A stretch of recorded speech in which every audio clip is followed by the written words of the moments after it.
Hi guys, Micah Fights with Friends here. Sorry I missed the show last night, but I woke up to some kind of disturbing news. I think Matt Horowitz was trying to tell me about this last night, but I hadn't read the breaking story. We know of the issues that a few fighters have had in the last few years. Of course, War Machine with disgusting, brutal beating of his girlfriend, and I think we've been pretty clean for the most part in the MMA world, but this is a whole nother level. We got Alexis Vila. Of course, a long time ago, he was a rising star in Bellator. He knocked out Joe Warren in a little over a minute. He's a Cuban wrestler. He'd made it to the finals of one of the organization's bantamweight tournaments. This is back, of course, in the tournament days. Highly decorated Cuban Olympic wrestler. He's now under arrest, and he's booked on a murder charge. There are details coming out about this, but that's what he's been booked for. They're not letting a whole lot out right now. People are saying, Villa was kind of older when he got into the sport. So, of course, his Bellator stint transitioned into a few fights in World Series of Fighting. Then he ended up down the regional scene. So, not as many people pay attention to Bellator, so I'm glad he wasn't in the UFC, but it's definitely a black eye for MMA to have somebody that's been, on TV in some of these bigger fights, and now he's booked on a murder charge. Showtime, I believe has been doing their damnedest to do documentaries lately to vilify the UFC.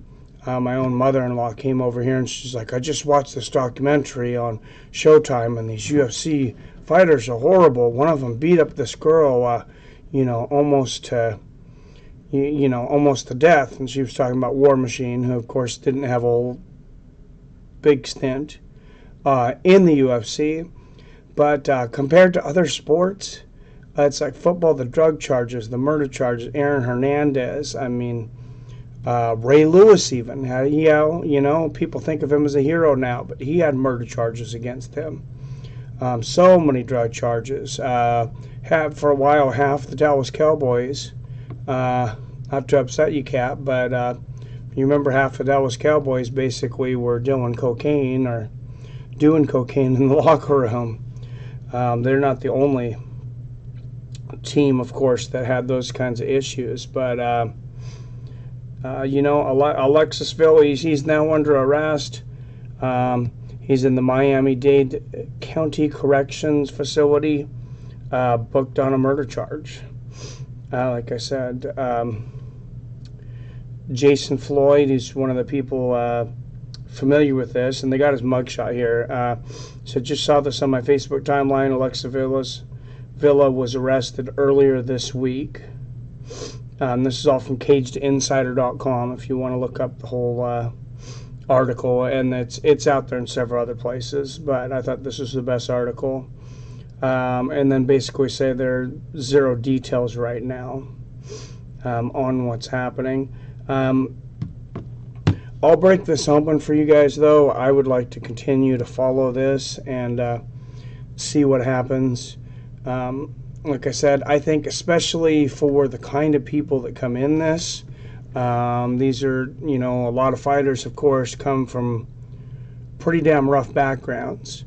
To want to get punched in the face for a living, you got to be a little bit different kind of person.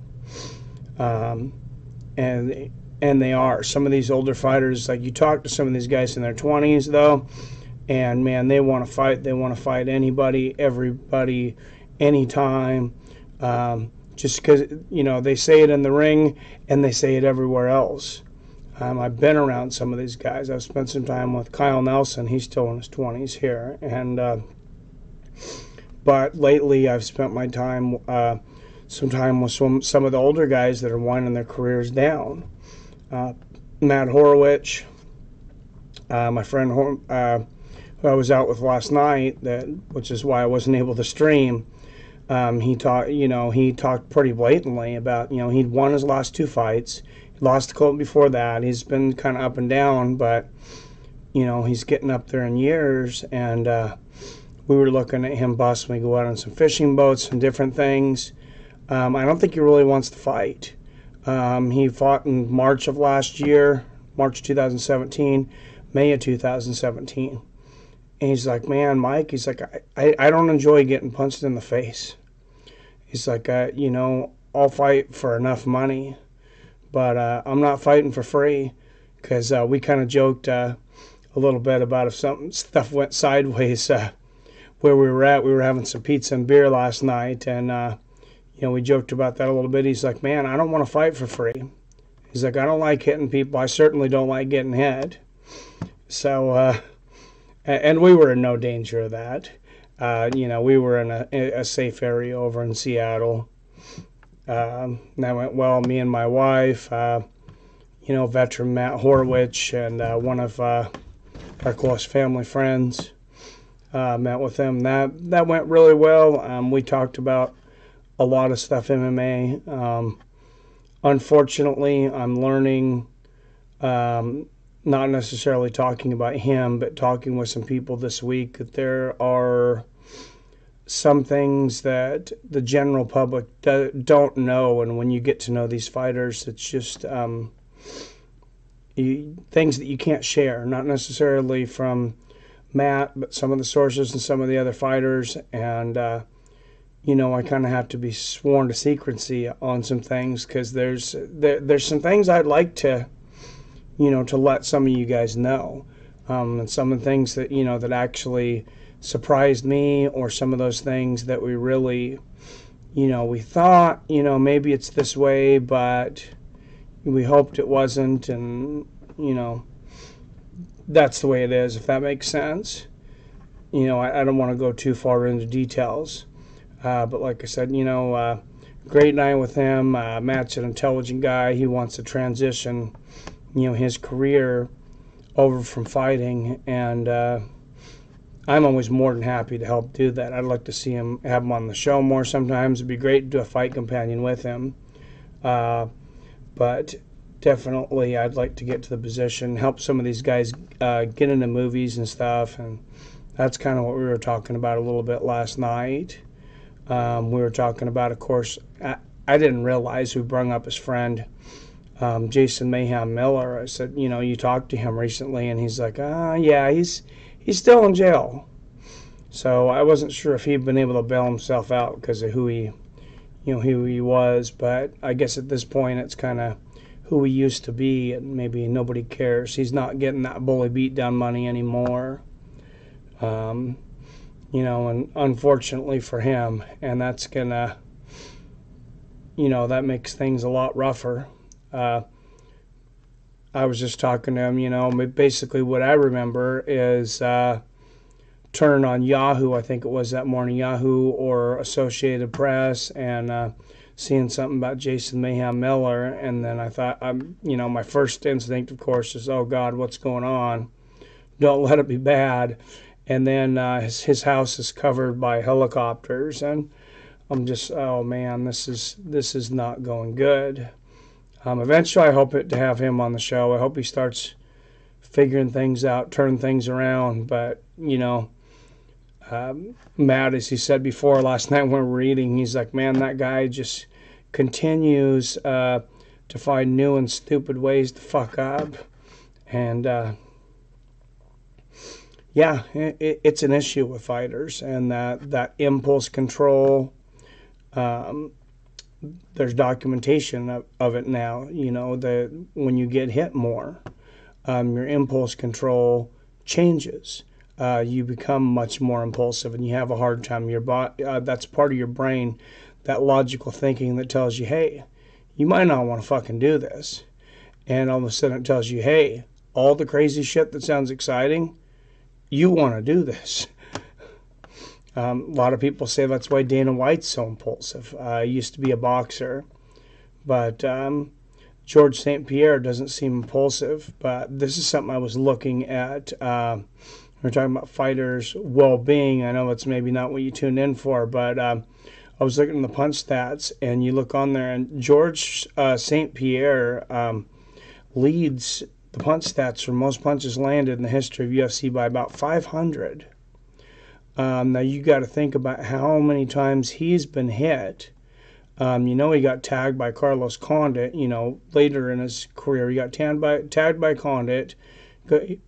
He got knocked out by Serra. He got tagged pretty good several times by Johnny Hendricks. I don't think Bisping, tagged him a lot in that fight, but you think about all the sparring wars that guy's been through. And, he's, was one of the hardest workers, is probably still one of the hardest workers in MMA. You just look at his body, yeah, a lot of it's from gymnastics, but all the trainers you hear, you tell them, George, they say George is always in there. When it's time for a fight, he's always sparring. And a lot of these injuries, a lot of the, the brain damage that he may have, and a lot of the other injuries he could have. A lot of these guys get more of it from sparring than they do inside the cage. Just ask Cain Velasquez. It seems like he's been sidelined for over 2 years, basically from sparring incidents. I think those guys juggle chainsaws over there. I'm not sure what it is they do over there. But maybe tone your sparring down just a little bit, guys. We'd like to see Cain step in the cage 1 or 2 more times before it's all over. And, of course, Brock Lesnar, the guy coming back right now, here real soon, says Dana White anyways. And that seems to be a big matchup. If Cain was to take his first fight back against Brock Lesnar, it kind of puts them both in in the same situation.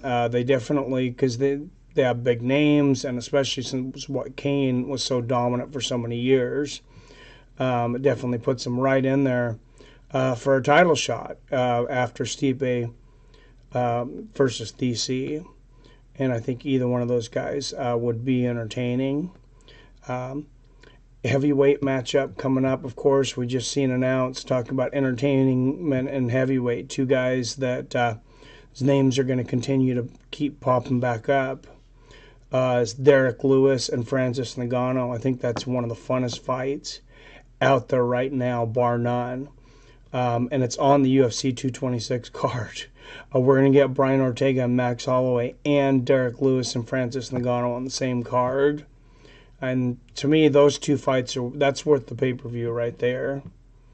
And I'm looking forward to the Lewis Ngannou fight as much as anything out there right now. But like I said, I hope you guys enjoyed the fights last night. I did look over them. Congratulations to Kevin Lee, Frankie Edgar. Doesn't look like I picked basically any winners last night. I had flip-flop on a few things, and maybe that's the lesson to be learned is, go with your gut. Once you think one fighter's going to win, just, don't doubt yourself. Seems like when I doubt myself more, I'll have a winner, and then I overthink it, and I change my mind, and kind of like with Dustin Poirier versus Justin Gaethje. But we'll have another video. We'll talk maybe more about some of this wrap-up here soon. Tonight or tomorrow morning, and I got to get to work, unfortunately. It's got a few minutes to get there, so I will see you guys soon. Don't forget Thursday, remind everybody, we got, and I'll post again, we got the Cam Soda fights, we got Charles Felony Bennett, who of course interviewed on her, and Bruce the Lion Lutschmiedel. Their interviews are both out there if you want to go back and watch them. And then we got former UFC champion, heavyweight champion, of course, Rico Rodriguez. And I keep forgetting his opponent's name, something the Spartan. But we'll have more about that on here later. So I said I will see you guys soon. I hope you enjoyed last night. I enjoyed a night out with one of the MMA pioneers, and hopefully we'll be able to turn him around to at least give him an option where he can make some money and something besides getting punched in the head since he's nearing 40 years old. But yeah, I will catch you later. As always, I love you, I respect you, and I'll see your fine asses later.